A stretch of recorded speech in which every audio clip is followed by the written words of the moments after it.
Salut les moucheurs, on est parti aujourd'hui pour un montage de mouche sèche, une petite mouche type sedge en cul de canard, chironome en cul de canard, très facile à monter.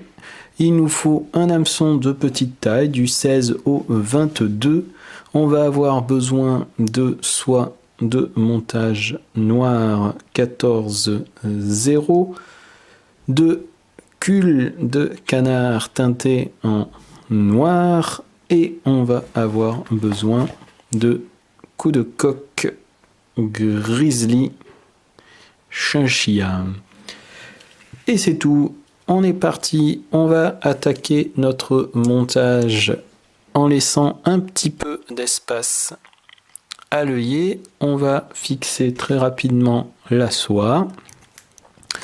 Et on va aller tout simplement faire un aller et un retour aspire bien jointive pour faire un sous-corps. Je me remets juste devant là où j'ai commencé. Je prends ma plume de cul de canard. Il faut une plume. Là, c'est un hameçon de 18 qui est pas trop grosse. On va dire une plume de taille moyenne. Je vais l'attraper par la pointe. Je vais avec mon autre main rabattre toutes les fibres un petit peu vers l'arrière, et la pointe qui est là, je vais tout simplement m'en débarrasser. Hop là. Je reprends ma plume et je vais à peu près la couper en deux par le milieu. Hop là. Je récupère le morceau qui est tombé. Je vais ces deux morceaux les superposer l'un sur l'autre de façon, hop, voilà, à ce que les deux rachis là soient quasiment, hop, à la même hauteur à l'avant. Et j'ai plus qu'à rebalancer toutes mes fibres vers l'avant, hop, et j'ai ici un joli petit fagot, et qui est assez long, donc le rachis du coup il va être bien derrière. L'idée c'est de ne pas avoir le rachis. Je vais fixer tout ça pour obtenir,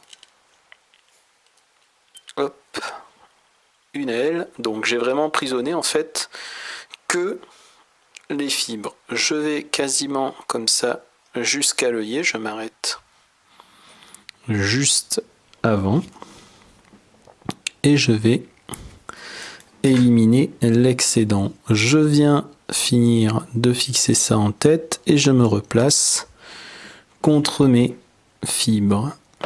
Ces fibres, je vais maintenant les égaliser. Je prends en main et je vais à peu près les égaliser pour qu'elles soient, hop, à la hauteur de ma courbure de l'hameçon. Je vais prélever sur mon coup de coque et parer une petite plume de coque vraiment très fine. Hop là, là.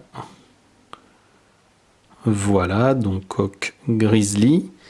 Je vais la fixer contre ma plume. Je m'arrête à l'œillet, j'élimine, hop, l'excédent et je vais tout simplement l'attraper avec une pince à hacle et je vais la tourner. Hop, à chaque fois je m'avance un petit peu et je vais faire 3 ou 4 tours, c'est suffisant. J'ai fait 3 tours, je vais fixer ma plume et je vais couper l'excédent. Il y en aura assez pour faire un ou deux autres modèles. Je fais une petite tête avec quelques tours supplémentaires et j'ai fini ma mouche. Il n'y a plus qu'à faire un petit nœud final. Hop. Pour solidifier celle-ci, je vais maintenant prendre une aiguille et je vais y mettre un petit peu de... une petite goutte de vernis. Hop. Ma mouche est terminée. C'est une mouche qui est vraiment facile à faire. On va la remettre pour voir ça sous tous les angles. Hop. Qui est vraiment... les petites mises au point. Qui est vraiment donc très très simple à réaliser. Qui va être vraiment utile pour plusieurs utilisations. En rivière pour la truite quand elles sont sur les petites merdouilles qu'on voit pas trop ce que c'est, ou sur les chironomes. Et là où elle va vraiment être très très très utile, c'est notamment en lac de montagne, où on le sait, une seule couleur est bonne pourvu qu'elle soit noire, où on va avoir tous ces petits moucherons, les petits chiros émergents et autres.